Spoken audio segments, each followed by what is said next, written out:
அவன் உன்னை ஏமாத்துறப்போ நீ அவனை ஏமாத்த கூடாதுன்னு என்ன இருக்கு? ஒழுங்கா நான் சொன்ன மாதிரி அவனை டின்னருக்கு கூப்பிடு, இல்லையா அப்பாவை விட்டு நான் கூப்பிட சொல்லிக்கிறேன் என்று முடிவாக சொன்னாள் ரேணுகா தேவி. சௌந்தர்யாவும் விக்ரமும் வந்த கார் நேராக சென்று ஒரு ஹோட்டலுக்கு முன் நின்றது. அதை ஹோட்டல் என்று சொல்வதை விட மிகப்பெரிய அரண்மனை என்று சொல்வதுதான் சரியாக இருக்கும்.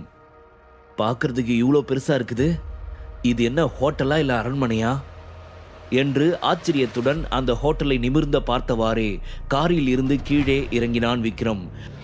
என்ன விக்ரம், ஹோட்டல் எப்படி இருக்கு என்று சௌந்தர்யா கேட்க, இது உன்னோட ஹோட்டலா என்று விக்ரம் அவளிடம் கேட்டான்.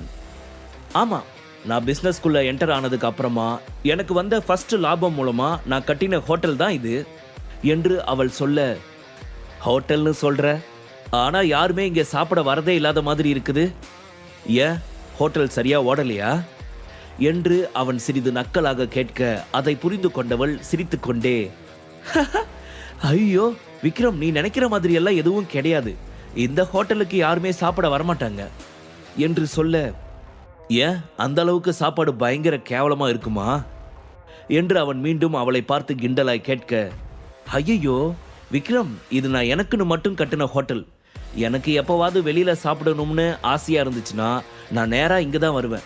இங்க வந்து நான் எனக்கு என்ன வேணும்னு கேட்குறேனோ அது இங்க இருக்கவங்க பண்ணி கொடுப்பாங்க, நான் சாப்பிட்டுட்டு போயிடுவேன்.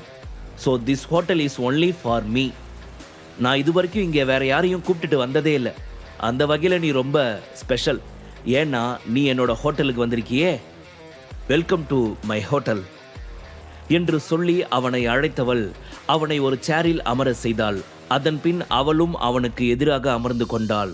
நான் எதுக்காக இந்த ஹோட்டலுக்கு உன்னை கூப்பிட்டுட்டு வந்தேன் தெரியுமா என்று கேட்க, விக்ரம் சிரித்துக்கொண்டே, தெரியும் என்றான்.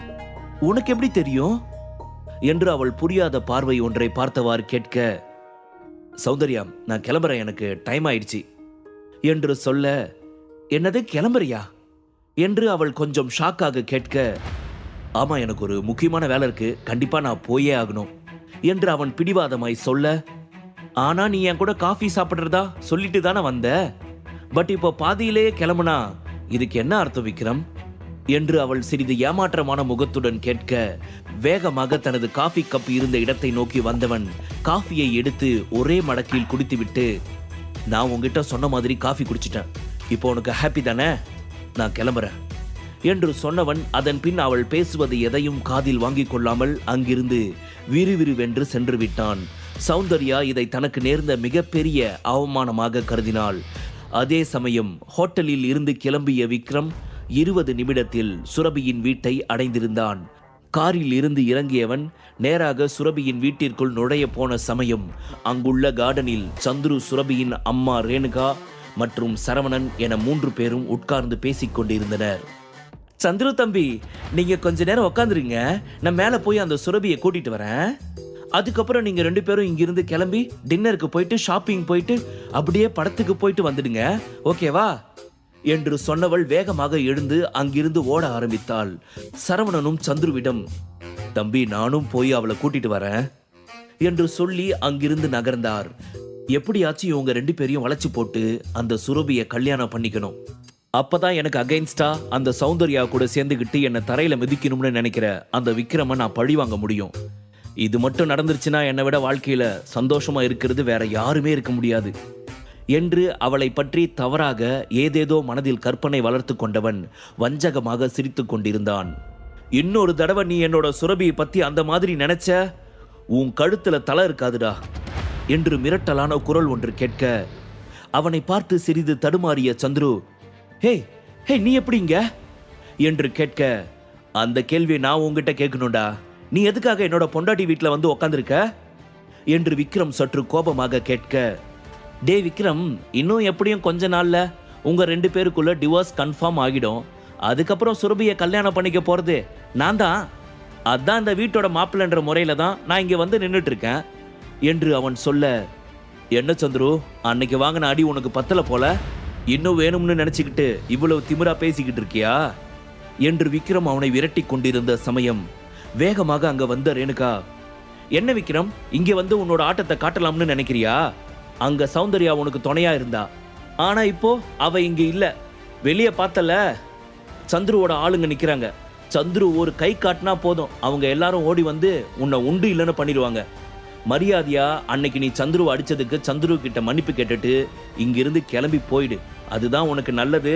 இல்ல நான் அப்ப சொன்ன மாதிரியே சந்துருவோட பாடி கார்ட்ஸ் உன்னை உண்டு இல்லைன்னு பண்ணிடுவாங்க. ஞாபகத்துல வச்சுக்கோ என்று ரேணுகா மிரட்ட, விக்ரம் பதில் ஏதும் பேசாது நக்கலாக இருவரையும் பார்த்து சிரித்தான். என்னடா நான் பேசிக்கிட்டே இருக்க, நீ நக்கலா சிரிக்கிற? எப்ப பாரு இந்த மாதிரி நக்கலா சிரிச்சு எங்களை கடுப்பேத்துற. உன்னை நான் சும்மா விட போறதே இல்ல. மரியாதையா இப்ப மன்னிப்பு கேட்க போறியா இல்லையாடா என்று ரேணுகா விக்ரமை மிரட்ட, சந்துரு ரேணுகாவை தடுத்தான். ஆன்ட்டி, தேவையில்லாம நீங்க டென்ஷன் ஆகாதீங்க. இவன் என்கிட்ட மன்னிப்பெல்லாம் கேட்கணும்னு எந்த ஒரு அவசியம் இல்லை. இன்னும் கொஞ்ச நாள் தானே இவனோட ஆட்டம் எல்லாம். சுரபி இவனுக்கு டிவோர்ஸ் கொடுத்ததும் இவனே இங்கிருந்து போயிட போறான். அதுக்கப்புறம் என்ன ஆன்ட்டி, இவன் என்கிட்ட மன்னிப்பு கேட்கணும்னு நான் எதிர்பார்க்கவே இல்லை என்று மிகவும் நல்லவன் போல ரேணுகாவிடம் நடிக்க, பாத்தியா விக்ரம், நீ சந்துருவை அடிச்சும் அவன் உன்னை மன்னிப்பு கேட்க வேணாம்னு சொல்றான். இதுலயே தெரிய வேணா அவன் எவ்வளவு பெரிய நல்ல மனசு உள்ளவனு. இப்படிப்பட்ட ஒருத்தனை தான் நான் என் பொண்ணுக்கு கல்யாணம் பண்ணி வைப்பேன். எதுக்காக நீ இந்த மாதிரி அவ வாழ்க்கையை விட்டு போக மாட்டேன்னு எங்க உயிரை வாங்குற? மரியாதையா இங்கிருந்து போயிடு விக்ரம், இல்ல என்று அவள் விரல் நீட்டி எச்சரிக்க, ஆன்ட்டி நீங்க இந்த அளவுக்கெல்லாம் டென்ஷன் ஆகணும்னு அவசியம் இல்லை, நான் பாத்துக்கிறேன் என்று சந்துரு சொல்லிவிட்டு விக்ரமை திமிராக பார்த்தவன் தனது பாடி கார்ட்ஸுக்கு ஃபோன் செய்தான்.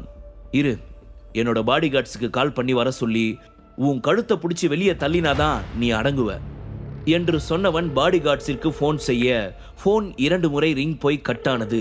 யாரும் ஃபோனை அட்டன் செய்யவே இல்லை. என்ன இது, எத்தனை தடவை கால் பண்ணியும் ஒருத்தன் கூட ஃபோன் எடுக்கல என்று நினைத்து கொண்டே சிறிது எரிச்சலுடன் மீண்டும் 2-3 முறை கால் செய்து பார்த்தான். ஆனால் ஒரு முறை கூட ஃபோன் எடுக்கவே இல்லை. என்னப்பா சந்துரு, யாருமே ஃபோன் அட்டன் பண்ணவே மாட்டாங்களா? கொஞ்சம் வெளியே போய் பாரு என்று சிரித்து கொண்டே விக்ரம் சொல்ல, சந்துரு ஏதோ உணர்ந்தவனாய் வேக வேகமாக விறுவிறுவென்று வெளியே சென்றான். அங்கே ஒரு பாடி கார்ட்ஸ் கூட இல்லை.